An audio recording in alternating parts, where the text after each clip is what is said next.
¿Qué tal? Mi nombre es Javier. ¿Cómo fue que decidiste estudiar Ingeniería en Comunicaciones y Electrónica?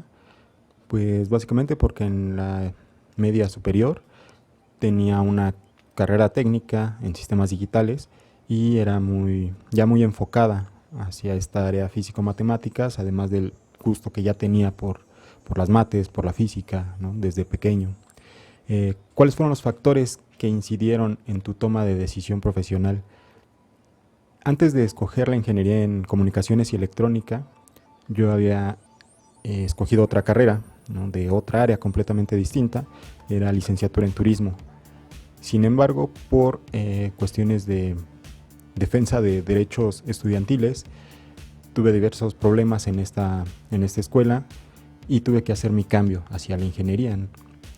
Incluso antes de yo comenzar a estudiar la universidad, tenía una idea muy firme de estudiar no nada más una sola carrera, sino al menos dos y en diferentes áreas, precisamente porque el conocimiento completo, más global, se me hace mucho más interesante que especializarse en una sola área de la ciencia. ¿Qué materias te gustaban más en el nivel medio y por qué?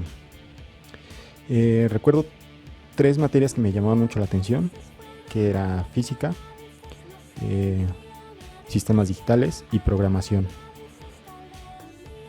¿Por qué? En cuanto a física, porque pues prácticamente la física es el estudio de la naturaleza, de los procesos de la naturaleza, de cómo poder entender a nivel abstracto y casi a un nivel matemático todos los fenómenos que suceden en la naturaleza. Es una forma de explicarnos y de entender lo que nos rodea y eso está bastante chido.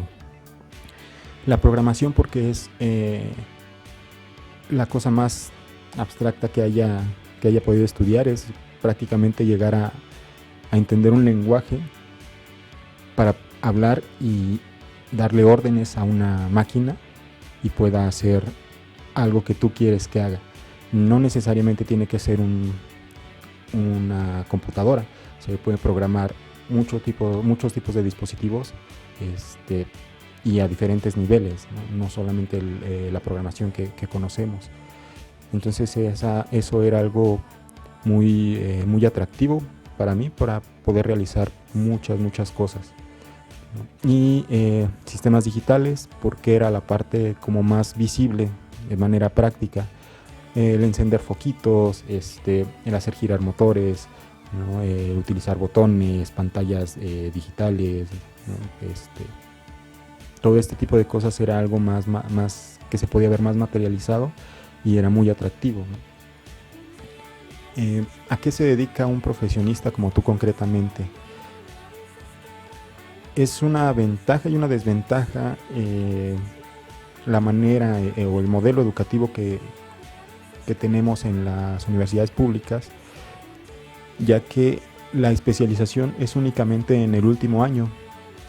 Mi carrera es como tal, es Ingeniería en Comunicaciones y Electrónica, sin embargo yo me tomé una especialización en acústica el último año y se supondría que ese sería mi área de laboral. Sin embargo, nos dan un poco de todo en la carrera, entonces podemos desarrollarnos en el área de control y automatización, en el área de la electrónica, de programación, en el área de acústica y en el área de telecomunicaciones, obviamente, que fue donde yo me desarrollé a nivel laboral, ¿no? A un nivel laboral formal.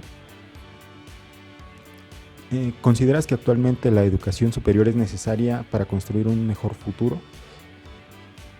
Sí, es parte esencial, pero la educación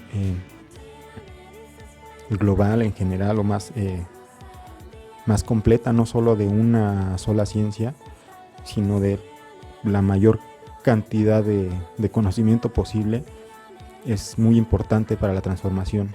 Para empezar, porque el ser humano como tal ya ha llevado todas las ciencias a niveles muy sorprendentes y desgraciadamente nosotros todavía estamos trabajando con conocimientos muy viejos. Es difícil para muchos países, sobre todo en vías de desarrollo, poder hacer que la mayoría de su población empiece a comprender un poquito más de cómo se ha desarrollado la ciencia, ¿no? Por poner un ejemplo muy sencillo, que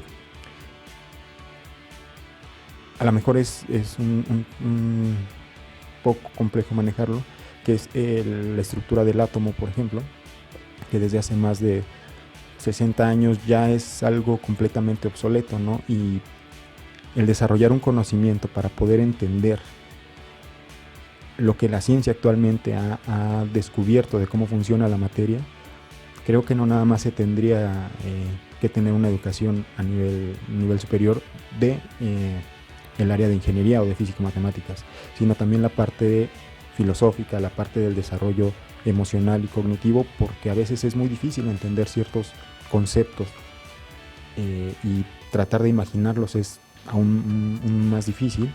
Entonces creo que la educación